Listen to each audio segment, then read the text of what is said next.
우리가 누군가에게 조언을 할 때 한 가지 기억해야 될 것이 있습니다. 우리가 그 조언으로 말미암아서 그 사람의 형상을 결정지을 수 있기 때문에 그렇습니다. 전문가적인 입장에서 조언을 하더라도 항상 조금 조심해야 되는데요. 제가 처음 그 안경을 쓸 때 그 안경사께서 저에게 이렇게 말씀해 주셨어요. 손님은 얼굴이 동그랗기 때문에 절대로 동그란 안경을 쓰시면 안 됩니다. 조금은 각진 안경을 쓰셔야 그나마 얼굴이 좀 커버가 됩니다 라고 말씀하셨어요. 그래서 안경을 쓰기 시작한 때부터 지금까지 동그란 안경을 써본 적이 없습니다.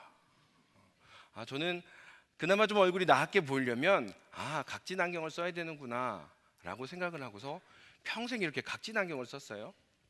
그런데 한 집사님께서 그렇게 말씀하셨어요. 왜 이렇게 학생 같은 안경만 쓰세요? 라고 말씀하시면서 안경을 바꿨었어요. 네.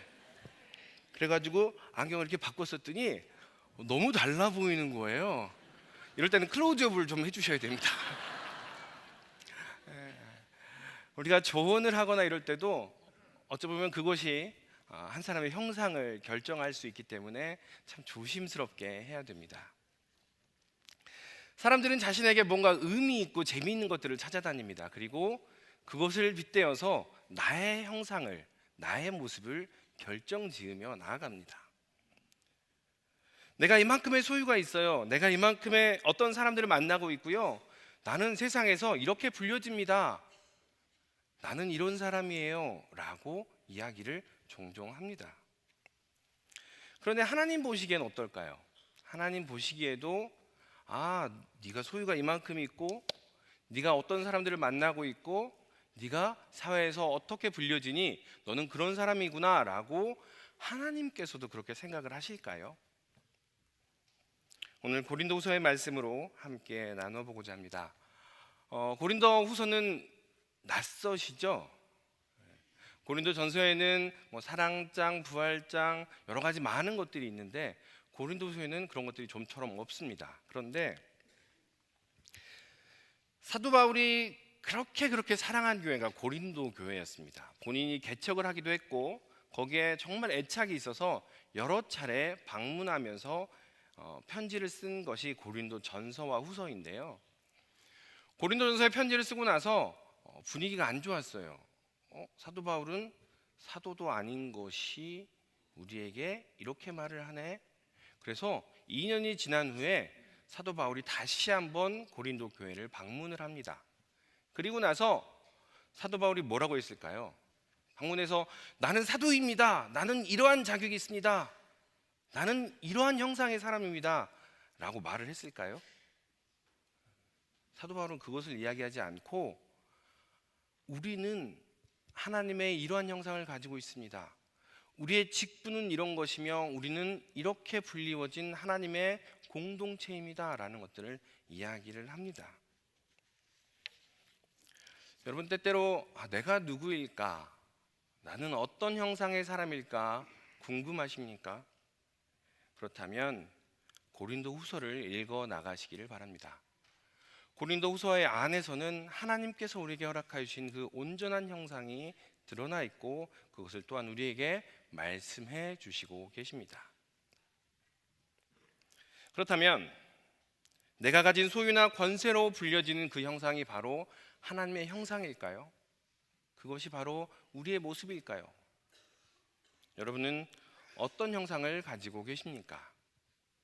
첫 번째로 우리에게는 세상에 의해서 불려진 형상이 있습니다. 그런데 이 세상에 의해서 불려진 형상은 그리스도의 복음의 빛을 가로막는다라고 이야기를 합니다. 4절 말씀인데 우리 다 같이 한번 읽어볼까요? 보이세요? 네, 다 같이 함께 4절 말씀 읽어보겠습니다. 시작. 이 세상의 신이 믿지 아니하는 자들의 마음을 혼미하게 하여 그리스도의 영광의 복음의 광채가 비치지 못하게 함이니 그리스도는 하나님의 형상이니라. 아멘. 이 세상의 신이 무엇일까요? 성경은 이렇게 이야기합니다. 아담의 반역 이전까지는 하나님께서 창조하신 아름다운 세상이었다. 그런데 아담의 반역으로 말미암아 이 세상은 반역한 시대가 되어버렸다. 그 반역한 시대는 사단으로부터 시작되었고, 그러나 예수 그리스도로 말미암아 새로운 피조물로 회복되었다라고 말하는 것이 성경이 이야기하고 있는 것입니다. 성경은 명확하게 이 세상은 사단이다라고 이야기를 합니다. 그 사단이 하나님으로부터 우리를 멀어지게 합니다. 굉장히 다양하고 교묘한 모습으로 우리로 하여금 하나님으로부터 멀어지게 계속 움직이고 있다는 것입니다. 이 세상의 신이 하나님의 빛으로부터 우리를 어떻게 멀어지게 하는지 몇 가지 말씀을 드리고자 합니다. 사단이 이용하는 한 가지 방법은 우리를 높이는 것입니다. 높이고 또 높여서 하나님의 영광의 광채가 우리에게 비치지 못하게 합니다. 우리가 가진 물질들, 우리가 가진 명예들, 우리가 가진 권세들, 이러한 것들이 하나님께서 우리에게 주신 축복일 수 있습니다. 이것들을 통하여 또 하나님께 영광을 돌릴 수도 있습니다. 그러나 오늘 본문 말씀에서처럼 사단은 우리를 혼미하게 하여 이것들을 이용하여 하나님의 영광을 우리로 하여금 가리게 한다라고 이야기를 하고 있습니다. 그 사단은 심지어 예수님에게까지도 그렇게 하였죠. 성전 꼭대기에 세우고 지극히 높은 산에 올라가서 다 보세요, 예수님, 나에게 절만하면 이 모든 것 다 드릴게요. 하나님과 관계를 끊어버리세요. 높이고 높여서 그 모든 것들을 다 줄 테니 하나님과의 관계를 끊어버리세요 라고 사단은 계속해서 우리에게 속삭이고 있습니다. 때로는 우리를 낮춰서 우리가 아무것도 아닌 모양으로 하나님의 영광을 가로막습니다. 네 삶을 봐. 네가 그렇게 엉망인데 하나님의 영광의 빛이 너에게 가겠어? 네가 하는 모습을 봐. 하나님의 은혜가 너에게 임하겠어? 라고 사단은 계속해서 우리의 귀에 속삭입니다. 또한 사단이 이용하는 혼미하게 하는 방법 중에 하나가 이것저것 섞는 것, 즉 물타기입니다. 당시 고린도 교회에 들어왔던 선생들 중에 몇 명은 순수한 복음에 여러 가지를 섞기 시작했습니다. 할례도 받아야 되고요, 율법 몇 가지는 최소한 지켜야 되고요, 그리고 결례도 따라야 되고요, 성지 순례도 해야 되고요, 여러 가지 많은 것들을 붙이면서 믿고 싶으십니까? 그러면 이런 걸 다 해야 돼요 라고 그런 것들을 제시하였습니다. 그리고 교회 안에 있는 사람들을 이리저리 흔들면서 교회의 종이 되게 하였습니다. 요즘은 어떻습니까? 그 당시에는 어렵게 하여서 믿지 못하게 하였다면 요즘의 사단의 전략은 바뀐 것 같습니다. 너무 쉽게 해서 모두 다 구원에 이르지 못하게 하는 그러한 전략을 사용하는 것 같습니다. 이렇게 해도 그리스도인, 저렇게 해도 그리스도인, 나는 한번 교회에 갔으니 구원 받았습니다, 나는 괜찮습니다 라고 이야기하는 그 이야기들을 우리는 쉽게 던지게 합니다. 김혜건 교수님이라는 분이 그런 얘기를 하셨습니다. 우리나라에는 정말 희한한 이단이 한 곳이 있다. 하나가 있다. 신천지도 아니요, 여호와의 증인도 아니고 성경 한 장도 읽지 않고 하나님에 대해서 전혀 알지도 못한 채 하나님을 경험하지 않고 하나님을 체험하지도 않았으면서도 나는 그리스도인이에요, 나는 구원받았습니다 라고 말하는 이단이 있다라고 그분은 그렇게 이야기를 했습니다. 세상의 신은 이러한 방법으로 우리가 하나님께 집중하지 못하게 합니다. 세상의 신은 우리에게 이렇게 이야기합니다. 하나님께 집중하지 않아도 돼, 더 높아지면 되고 더 많은 것들을 가지면 돼 라고 세상의 신은 우리에게 이야기합니다. 그래서 우리가 어떤 모습인지 잊어버리게 하고 계속해서 끌려다니게 합니다. 그러나 우리는 이 세상의 신에 의해서 규정되는 존재가 아닙니다. 이 세상의 것들에 의해서 그냥 정의되어지는 그런 존재들이 아니라는 이야기입니다. 여러분, 좋은 차, 넓은 평수의 좋은 아파트, 회사에서의 직위가 하나님의 축복으로 온 것일 수도 있습니다. 그러나 그것이 우리의 참된 형상을 말해주지는 않는다라는 사실을 기억하셨으면 좋겠습니다. 또한 실패하고 넘어졌다 해도, 지금 우리의 사는 모습이 구질구질하다 해도 우리의 형상이 그냥 거기에 머물러 있지 않다라는 사실을 기억하셨으면 좋겠습니다. 그것들은 모두 하나님의 영광의 빛을 막으려던 사단의 계략임을 기억하시기를 바랍니다.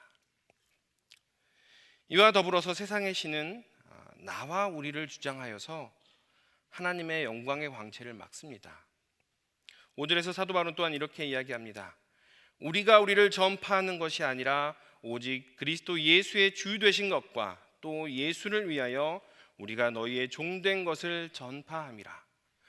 우리가 우리를 전파하는 것이 아니라, 내가 저를 증거하는 것이 아니고요, 내가 나의 잘난 것을 이야기하는 것이 아니고요, 내가 나의 학벌을 이야기하는 것이 아니고요, 내 안에 있는 예수 그리스도를 이야기합니다. 내 안에 있는 그리스도의 복음과 십자가를 이야기합니다 라고 오늘 사도 바울은 이야기하고 있습니다. 당시 고린도 교회에는 바울파, 아볼로파, 베드로파가 있었습니다. 심지어는 그리스도파도 있었습니다. 교육을 많이 받은 헬라인들은 정말 멋지게 생기고 말을 깔끔하게 하는 알렉산드리아 유대인으로 재능 있게 말을 잘하는 아볼로에게 끌려가서 아볼로파를 형성을 했어요. 그리고 또 혈통이 유대인으로서 열정적으로 살아가는 그러한 사람들, 유대인들은 베드로에게 모여서 베드로파를 만들었어요. 그들은 서로 싸웠습니다. 내 신앙 스타일이 맞아, 내가 이렇게 믿는 게 맞아 라고 서로 싸우면서 교회 안에 분열을 만들어 갔습니다. 그러자 바울이 이렇게 이야기했습니다. 아볼로가 십자가에 못 박혔느냐? 베드로의 이름으로 세례를 받으셨나요? 헬라에는 지혜를 찾고 유대인은 표적을 구하나, 다시 말하면 아볼로파는 지혜를 받고 지혜를 찾고 베드로파는 표적을 구하지만 우리에게 있는 건, 우리가 증거하는 건 오직 예수 그리스도입니다. 내 신앙 스타일, 내가 믿어왔던 것들, 그런 거 모두 다 뒤로 하고, 그것이 오히려 하나님의 영광을 막는다면 그것을 뒤로 하고 예수 그리스도를 찾아가겠습니다 라는 이야기입니다. 세상 신이 우리에게 속삭이는 우리의 형상은 결코 온전하지 않습니다.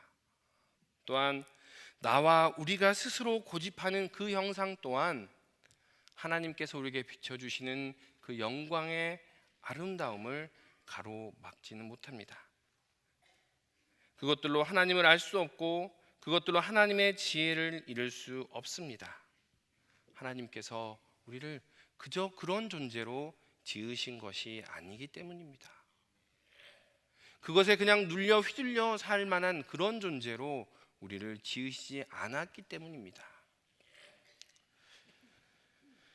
며칠 전에 그 한 초등학교에서 인질극이 있었죠. 여러분 그 기사 보셨나요?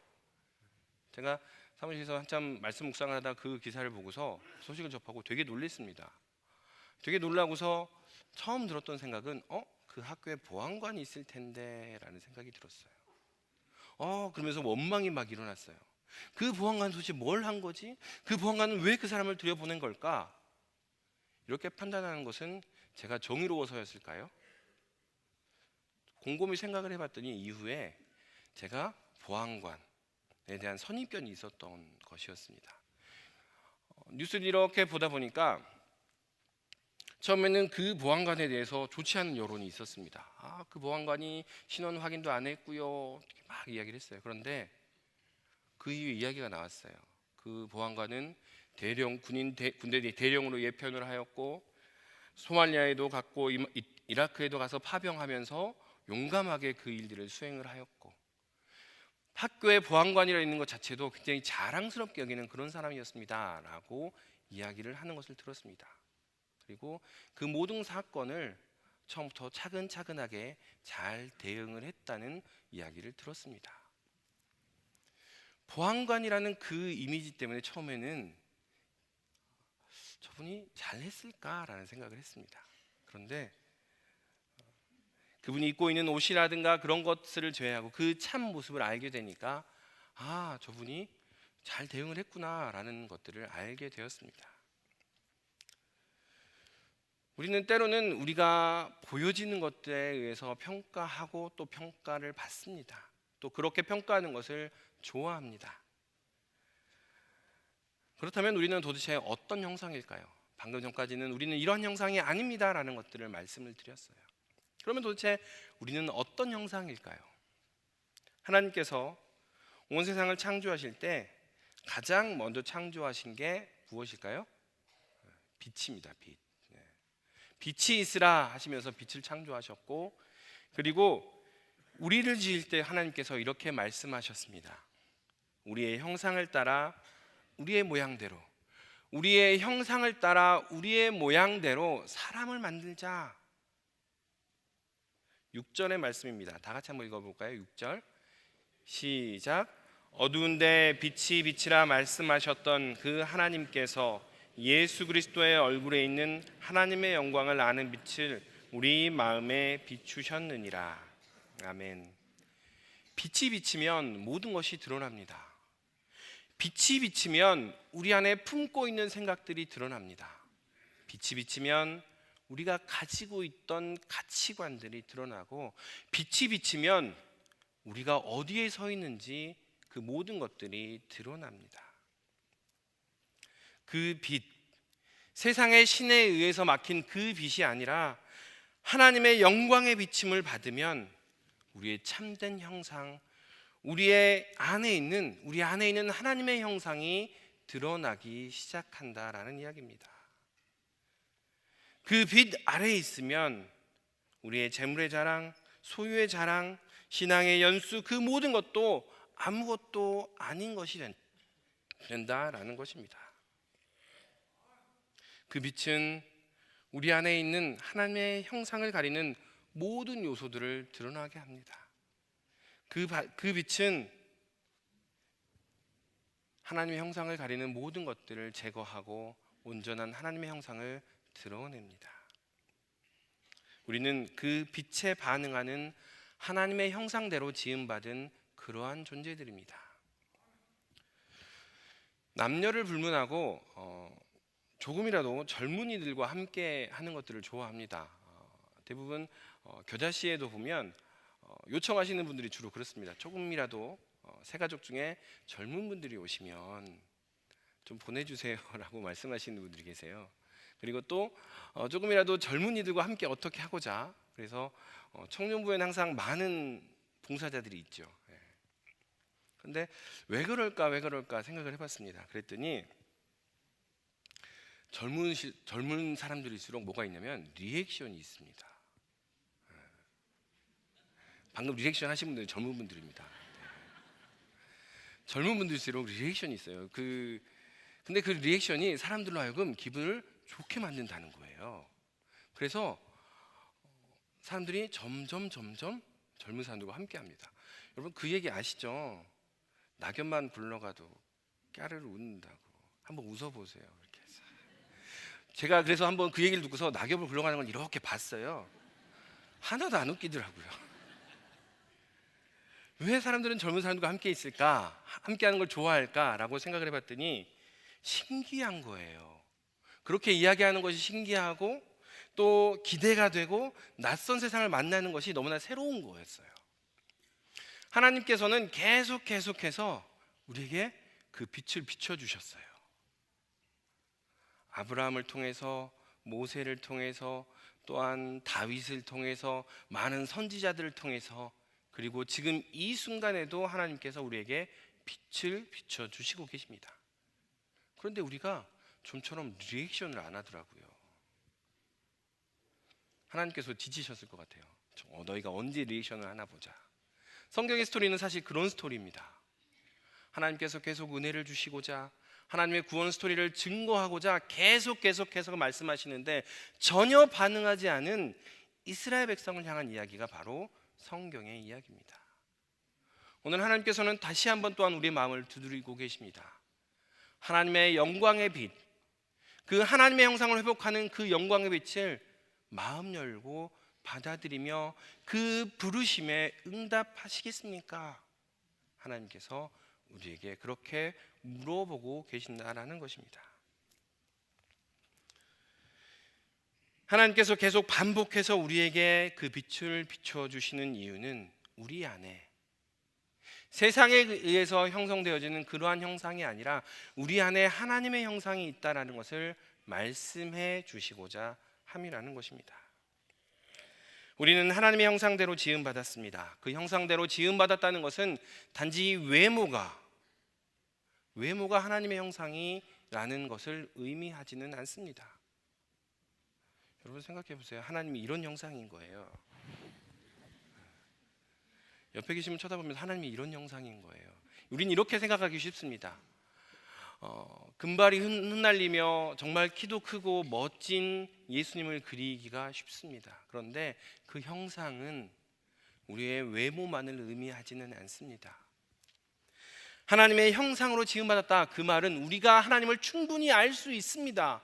하나님의 형상으로 지음받았습니다 라는 이야기는 우리가 온 세상에 흩어진 하나님의 은혜를 볼 수 있습니다. 하나님의 형상으로 지음받았습니다 라는 이야기는 이 세상에 하나님의 나라를 이룰 수 있는 대리자로 우리를 보내셨다라는 이야기입니다. 우리 안에 하나님의 형상이 있습니다. 우리를 보내실 때 하나님의 형상으로 보내셨다는 것은 우리가 그만큼 의미 있고 소중하며 가치 있는 존재들이라는 것입니다. 그런데 그 하나님의 형상이 우리의 죄로 인하여, 이 세상의 신으로 인하여, 또한 우리 스스로를 고집함으로 인하여 산산조각이 나 있습니다. 그 조각난 형상이 우리 안에 있기에 그래서 우리는 세상이 이야기하는 것들로 우리의 형상을 찾으려고 합니다. 그래서 우리 안에 하나님의 형상이 조각나 있기에 여전히 나 이야기하면서 나의 이야기로 나의 형상을 찾으려고 합니다. 우리에게는 하나님의 형상이 있습니다. 하나님의 은혜가 담겨 있습니다. 하나님의 스토리가 쓰여져 있습니다. 우리는 세상의 것들에 의해서 평가되고 세상의 가치관에 의해서 이리저리 재단되어지는 그러한 존재가 아니라는 사실을 기억하셨으면 좋겠습니다. 그런데 오늘 본문 말씀 중에 그 보물이 질그릇에 담겨 있다라고 이야기합니다. 그 질그릇은 우리가 고집하고 붙들었던 연약한 것들입니다. 그것들을 10절의 방법으로 깨부수고, 그 질그릇을 깨부수고 하나님 앞에 나아갈 수 있습니다 라고 이야기합니다. 우리 다 같이 10절 말씀을 함께 읽어보겠습니다. 10절입니다. 10절 시작. 우리가 항상 예수의 죽음을 몸에 짊어짐은 예수의 생명이 또한 우리 몸에 나타나게 하려 함이라. 아멘. 예수의 죽음을 몸에 짊어져야 그 질그릇을 부술 수 있습니다. 예수님의 죽음이 바로 십자가입니다. 우리가 지고 가야 되는 것은 다른 어떤 것이 아니라 예수 그리스도의 십자가입니다. 십자가는 그렇게 고상하고 멋진 것이 아니었습니다. 십자가는 거칠기가 그지없어서 십자가를 진 맨살은 터져나갔고요. 십자가의 무게는 너무나 무거워서 그 십자가를 질 때 뼈가 으스러졌습니다. 목과 창으로 피가 솟구치게 했던 것이 바로 그 십자가입니다. 십자가만 지기에도 우리 삶은 너무나 벅찹니다. 그 영광의 빛이 아니고서는 감히 우리는 십자가를 질 수 없습니다. 십자가를 지는 것은 예수의 죽음을 지는 것입니다. 즉 다시 말하면 내가 죽는 것입니다. 살이 찢어지고 뼈가 부러지고 피가 솟구쳐도 진리가 아닌 것은, 예수에 대한 것이 아닌 것은 말하지 않겠습니다. 그래요, 내가 조금 더 손해 보겠습니다. 내가 조금 더 불편하겠습니다. 그렇게 내가 조금 죽어 보겠습니다 라고 하는 것이 바로 십자가를 지는 것입니다. 우리가 짊어지는 것, 우리가 옷 입는 것은 바로 예수님의 피로 범벅이 된 그 십자가, 그 옷, 그 죽음뿐입니다. 그 십자가를 져야만, 내가 진실로 죽어야만 그리스도를 만날 수 있고 참 보배를 알 수 있습니다. 우리 안에 담겨 있는 참 하나님의 형상을 만날 수 있습니다. 이 세상신은 여전히 우리에게 이야기합니다. 네가 가지고 있는 것 있지 않니? 네가 이미 올라간 위치가 있잖아. 그것 가지고 잘 해봐. 그것 가지고 하나님 드러내면 되지 않겠어? 그런데요, 그렇게 안 되더라고요. 우리는 잘 아시지 않습니까? 주님께서 사도 바울은 또한 사도 바울을 통해서 주님께서는 우리에게 이렇게 말씀하십니다. 오직 그리스도 외에는, 오직 그리스도의 십자가 외에는 내가 지지 않겠습니다. 그 십자가만을 붙들고 함께 나아가시면 좋겠습니다. 이제 말씀을 맺겠습니다. 오늘은 장애인 주일입니다. 때로는 낯설고, 때로는 어떻게 행동하며 어떻게 반응을 해야 될지 모를 때가 있습니다. 그것을 인정하고 우리 식구들 안에 하나님의 형상이 있다는 그 사실을 또한 받아들이셨으면 좋겠습니다. 또한 그 다음에는 우리가 만나러 가셨으면 좋겠습니다. 아, 오늘 장애인 주일이구나 하고 끝나는 것이 아니라 만나서 더 이야기해보고 더 붙잡아보고 하는 그러한 시간이 되셨으면 좋겠습니다. 또한 내일은 4월 16일입니다. 304명의 하나님의 형상이 사그라든 그날입니다. 그 안에 있던 하나님의 형상이 있었음을 우리는 기억했으면 좋겠습니다. 그 안에 있던 하나님의 비전을 보았으면 합니다.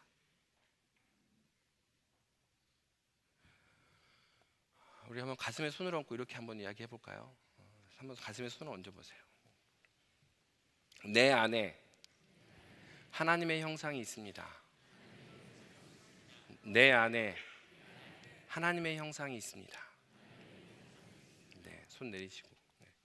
또한 옆에 앉아 있고 함께 지내는 그 사람, 한 집에 지내는 그 사람, 또 한 직장에서 보내는 그 사람, 그 사람이 바로 하나님의 사랑을 알게 하시려고 하나님께서 보내신 하나님의 사람일 수 있다는 사실을 기억하셨으면 좋겠습니다. 우리 옆에 계신 분과 이렇게 다시 한번 인사할까요? 당신 안에 하나님의 형상이 있습니다. 기도하겠습니다. 사랑의 아버지 하나님, 때로는 내가 가지고 있는 것들, 내가 자랑할 것들을 자랑하고 싶습니다. 그러나 그렇게 자랑할 때 우리 안에 하나님의 형상이 또 깨져버릴까 두렵습니다. 하나님, 그리스도의 십자가를 지고 온전히 주님만 바라볼 수 있도록 인도하여 주시옵소서. 우리의 연약한 질그릇을 깨부수고 오직 그리스도로 옷 입는 우리의 모습 되도록 인도하여 주시옵소서. 그리하여 우리 안에 있는 하나님의 형상을 회복하는 귀한 은혜가 넘치게 하여 주시옵소서. 감사드리며 예수님 이름으로 기도하옵나이다.